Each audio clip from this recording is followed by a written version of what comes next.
Questi 28 episodi si possono leggere come 28 pagine. On peut lire ces 28 scènes comme 28 pages. Chaque fresque a sa propre didascalie. Pictura loquitur, c'est-à-dire la peinture parle. Chaque tableau a sa propre bouche, sa propre didascalie. Si possono leggere questi 28 affreschi anche Ces 28 fresques peuvent également être lues comme un poème composé de strophes. Ogni terzina un comune denominatore. Chaque tercet a un dénominateur commun. Dans le premier tercet, il s'agit du manteau, le vêtement comme symbole de prestige. Saint François était issu d'une famille aisée. Dans le deuxième tercet, on a une image de Saint François converti, développée en 3 scènes. Dans la scène centrale, on voit le détail de la main de Dieu qui bénit Saint François. Saint François ne regarde pas le Père terrestre qui est en train de le menacer. Il regarde en l'air, à l'endroit où il voit la main de Dieu qui le bénit. Si on observe bien, dans les 3 scènes, le visage de Saint François est tourné vers cette main. C'est donc elle qui relie les 3 scènes, qui n'en font alors plus qu'une. Saint François n'est plus guidé par la main du Père terrestre, mais par la main de Dieu.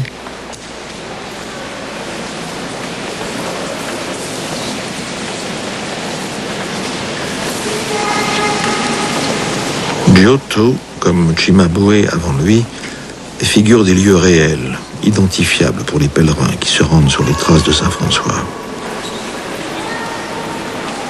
Mais il doit aussi animer les images d'un drame mystique, un mystère qui met en scène visions, apparitions et songes, épisodes extatiques ou glorieux.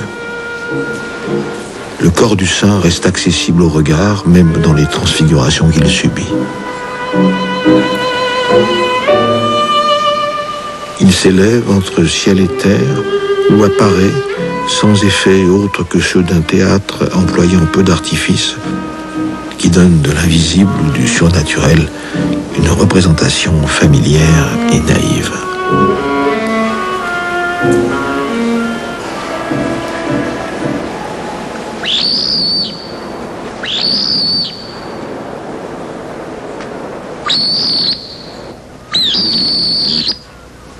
Ho trovato!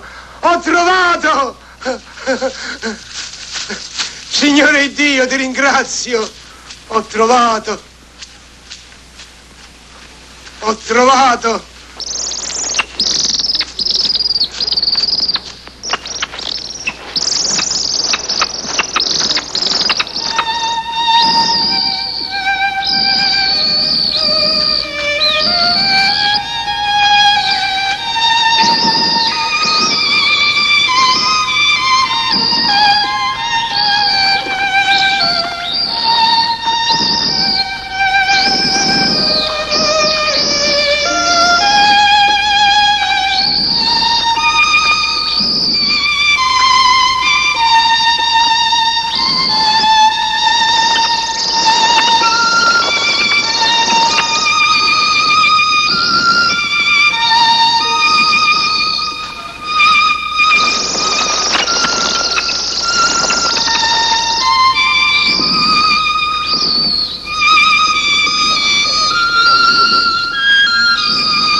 Voici l'une des fresques les plus célèbres au monde, la prédication aux oiseaux. C'est une scène très importante, parce que c'est le cycle où Saint François parle avec Dieu en prière. On le voit parler avec les hommes de son époque, les papes, les sultans d'Égypte, les frères. Mais Saint François prend également le temps de se consacrer aux animaux, en l'occurrence aux oiseaux. Les animaux deviennent des protagonistes sur la scène de la vie. Ce sont des frères et des sœurs. Saint François n'a pas peur d'appeler le soleil frère, la lune sœur, le faucon frère, le loup de Gubbio frère, et ainsi de suite. Thomas de Celano dit que Saint François a traité les animaux comme si c'étaient des êtres doués de raison. En fait, il les traitait comme des êtres humains. Il était humain aussi avec les animaux.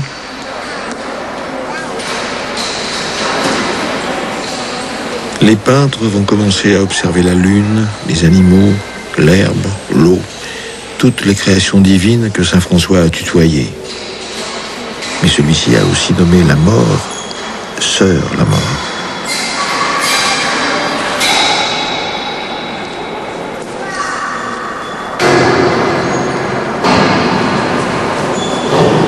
Au moment où les théologiens œuvrent pour résoudre la question de la matérialité de l'âme, les peintres se confrontent à la matérialité des corps et esquissent une vision des mouvements de l'âme.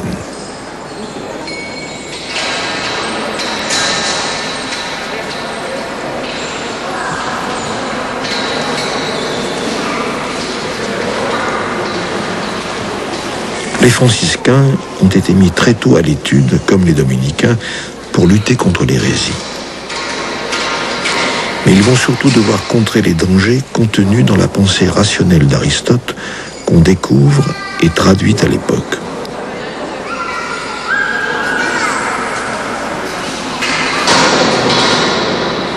Contrairement au dominicain Thomas d'Aquin, qui se place très vite sur le terrain de la raison pure, le franciscain Bonaventure refuse de dissocier philosophie et théologie.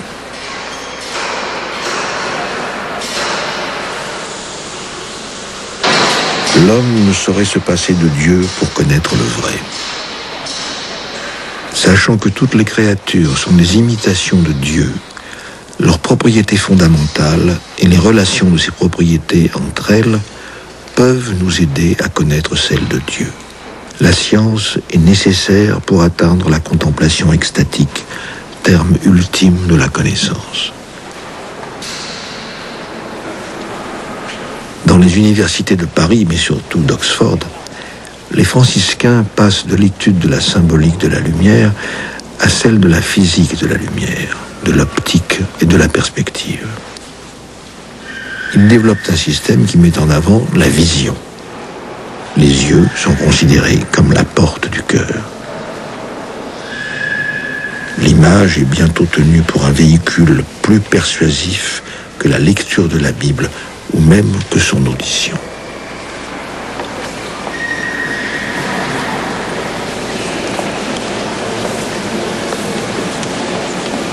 In questo episodio soprattutto viene affermata la volumetria del corpo. Cet épisode montre le corps humain dans son volume. Delle figure che guardano verso di noi. Il y a des figures qui regardent vers nous. Elles sont de face. Mais on trouve aussi des frères complètement retournés, qui regardent vers le fond. On les voit de dos.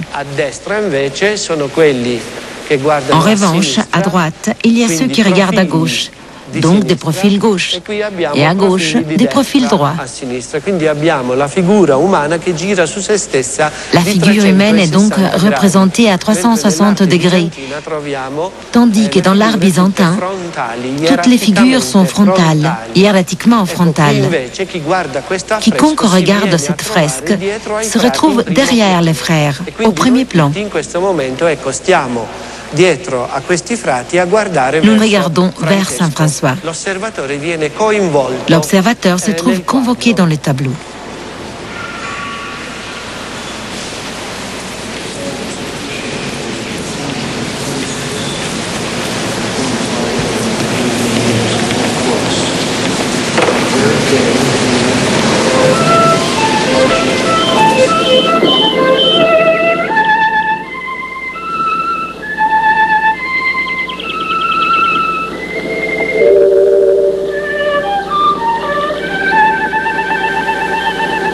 portatelo al fratello tuo.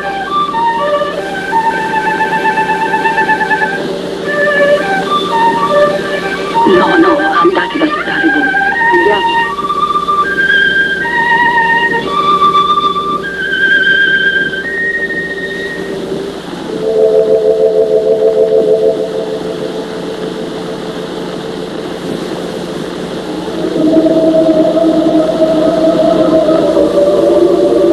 Stanotte sono stato ancora visitato dal demonio, ma il demonio è andato via scornato, perché io ho un mezzo molto semplice per scacciarlo. Quando sento che egli si avvicina e vuole entrare in me, io subito corro e serro l'uscio del mio cuore e dentro mi rinchiudo in santa meditazione, così che quando egli picchia all'uscio io dentro gli rispondo: resta fuori cattivaccio, perché l'albergo è già occupato e qui dentro non può entrare più gente. Così il demonio sconfitto parte non solo da me, ma da tutta la contrada.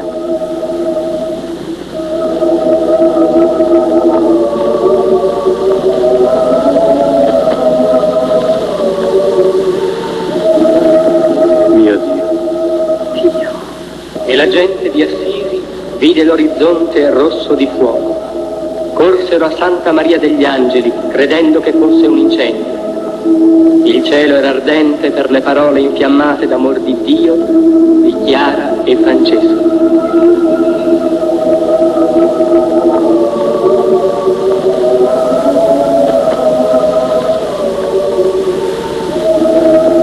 Mio Dio.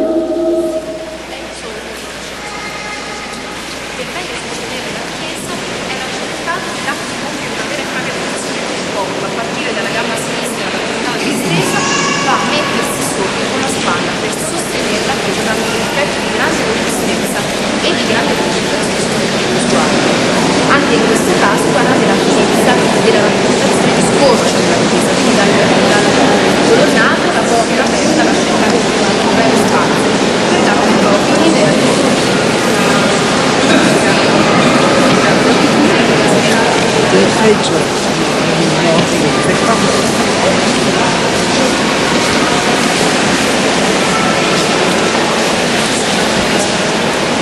Questo è il miracolo che viene raccontato qui. Francesco rivela l'inganno con Dans ce cui questo miracle, uomo Saint François dénonce le mensonge sur la foi duquel cet homme innocent a été mis en prison. Era accusato di eresia.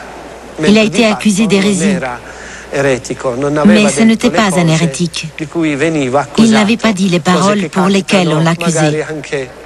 Ce sont des choses qui arrivent aussi de nos jours. On dit une chose et les gens en comprennent une autre. C'est pour ça que l'évêque intervient. Il demande pardon car il faisait partie de ceux qui ont accusé d'hérésie l'homme emprisonné. C'est très intéressant de voir à ses chevilles les marques des instruments en fer qui l'empêchaient de s'échapper des prisons. Questo dettaglio rivela la forte capacità narrativa. Ces détails révèlent la grande force narratrice et descriptive de l'artiste. C'est aussi le nouveau langage de l'art, très historique et très descriptif, jusque dans les moindres détails. On représente la vie telle qu'elle est. Ce n'est plus un langage sacré qui prend uniquement en considération les transcendants. La dimension spirituelle est élevée, mais un langage qui tient compte des petits détails de la vie, et même du physique, qui disent la souffrance du corps. En observant ces fresques, en regardant les dernières scènes de ce cycle très célèbre dans l'histoire de l'art européen, et même mondial, on peut vraiment reconstituer la vie de l'époque.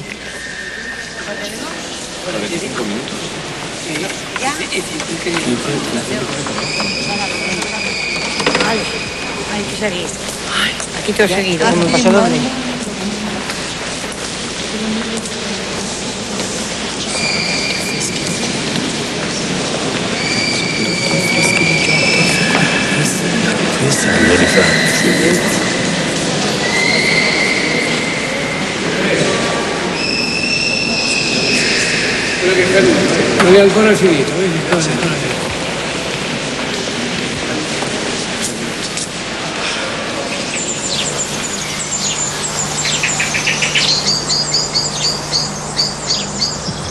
Dans ces mêmes années, Dante, ami de Giotto, écrit la Divine Comédie, une œuvre où se mêlent profane et sacré, une œuvre dictée par l'amour d'une femme et tournée vers Dieu. L'inventeur de la poésie italienne entreprend de décrire avec précision un nouvel espace reconnu officiellement par l'Église depuis peu.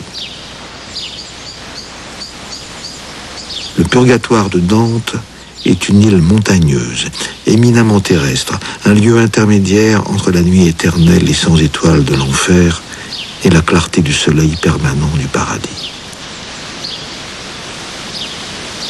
Le temps, comme sur la terre, fait alterner les nuits et les jours, les rêves et les perceptions les plus aiguës de la réalité, des corps et de la lumière qui les rend préhensibles.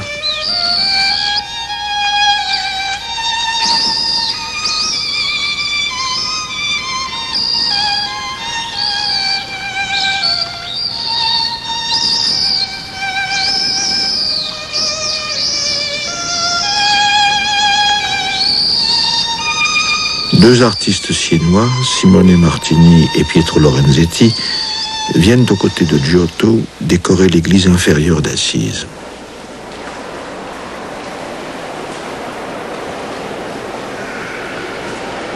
Pietro Lorenzetti est un des premiers à peindre des ciels nocturnes.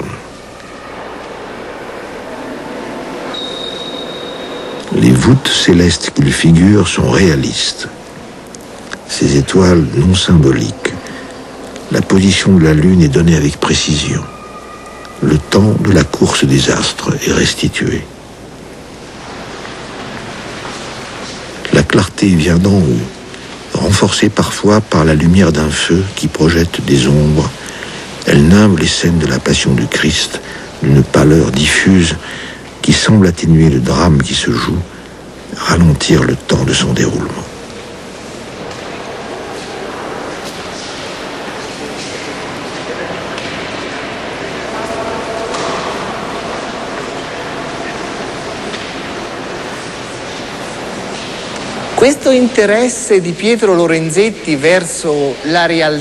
Cet intérêt de Pietro Lorenzetti pour la réalité, pour la lumière vraie, la lumière des fenêtres, des portes, et donc pas seulement la lumière spirituelle et symbolique. On le voit ici, dans un détail du décor.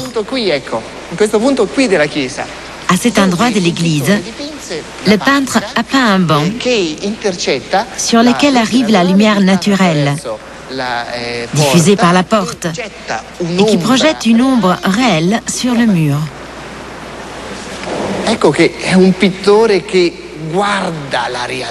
Il s'agit d'un peintre qui regarde la réalité et la lumière,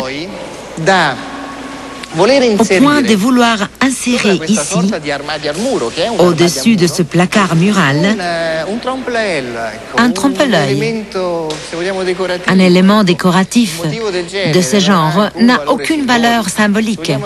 C'est un clin d'œil de l'artiste qui laisse un signe de son ingéniosité, de sa vision du monde. La peinture devient un langage individuel. C'est que nous appelons prosaïquement l'histoire de l'art. Celle-ci apparaît lorsque des personnes commencent à proposer leur propre interprétation de l'objet représenté, et non plus une représentation symbolique, impersonnelle, abstraite, ou mieux encore éternelle, du monde considéré comme création.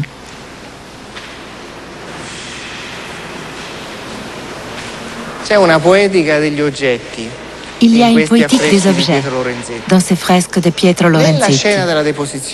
Dans la scène de la descente de croix, les personnages qui apparaissent, la Madone, Saint Jean, Nicodème, sont représentés en train de retirer les clous des pieds du Christ. Ils abandonnent le marteau par terre, serrent les tenailles dans leurs mains. Il faut imaginer les vendredis saints, quand les frères se réunissaient à l'intérieur de cette église en présence du peuple d'Assise et rejouaient la passion du Christ. Ces clous, ces tenailles, ces marteaux devenaient les acteurs d'un théâtre sacré, populaire. Et le réalisme de ces images était lié à la vie quotidienne. Le peintre ne s'adresse plus à un public abstrait qui chercherait à travers les images une représentation du royaume des dieux, mais à un public beaucoup plus concret, qui désire, à travers ses propres expériences religieuses, partager la passion du Christ.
Le peintre Simone Martini, qui va encore venir à Assise vers 1315, est comme Pietro Lorenzetti, originaire de Sienne, dont il décorera plus tard le palais public. Il travaillera aussi pour les papes en Avignon. Simone Martini sera un des peintres de cour les plus demandés. Les commanditaires des peintures de chapelle ou de palais, les évêques, les princes ou les élites qui dirigent les communes ont adopté les manières courtoises venues d'Aquitaine et de Provence. Le raffinement, l'élégance, les codes de chevalerie et d'amour courtois dictent aux peintres des formes souples et gracieuses. Les ornements et les détails foisonnent. Les intérieurs sont restitués avec précision. Les visages et les corps expriment les sentiments et les attitudes de la scène décrite.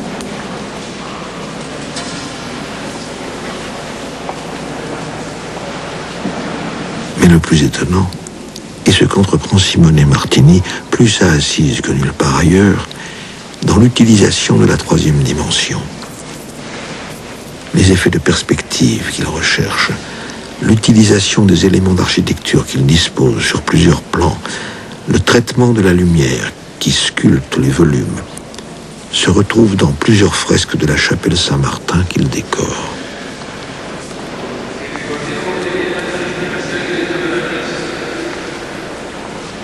Il semble atteindre toute la richesse de son expression grâce à l'heureux voisinage des peintures de Giotto et de Pietro Lorenzetti, qui ont eux-mêmes, à Assise, poussé loin leur tentative de restitution de l'espace et de la profondeur dans l'architecture.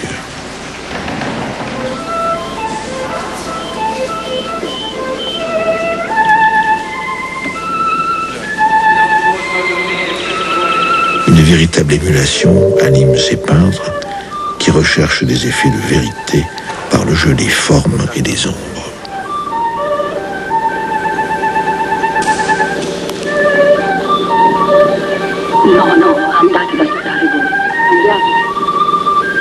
L'atelier de Giotto dans la chapelle Marie-Madeleine utilise des tons chauds et un traitement doux de la lumière qui confère une sensualité à une sainte, laquelle annonce déjà les Vénus que les peintres représenteront un siècle plus tard.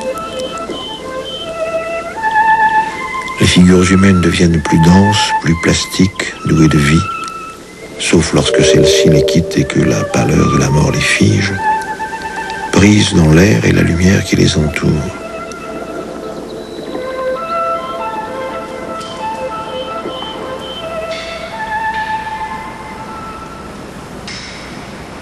Mais le chantier de l'église inférieure va se terminer brusquement vers 1320, lorsqu'un prêtre s'empare du pouvoir communal d'Assise et vole le trésor papal déposé dans la basilique.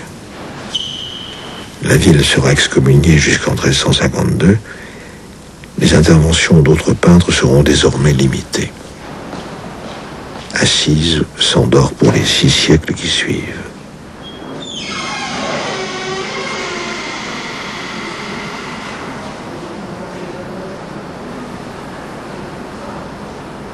Pendant ce temps, les acteurs de Giotto, Lorenzetti, Martini continuent à jouer pour des spectateurs auxquels une place est assignée à distance.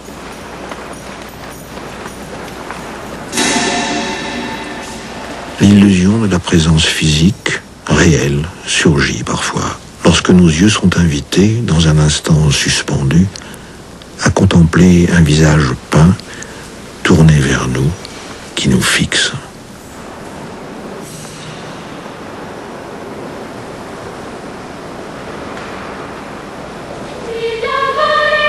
Peut-être les statues reliquaires seront-elles, quelques décennies plus tard, donner l'illusion d'un regard parce que les peintres d'Assise ont su faire se croiser les regards de ceux qui vivent dans la fresque avec les yeux de ceux qui s'immobilisent face à elle.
Francesco morì il 4 ottobre 1226 e si narra che un frate vide la sua anima ascendere al cielo sotto forma di stella.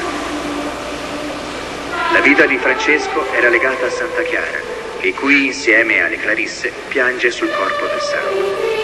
Francesco fu canonizzato nel 1228 da Gregorio IX e nel 1939 fu nominato patrono d'Italia. Grazie dell'ascolto.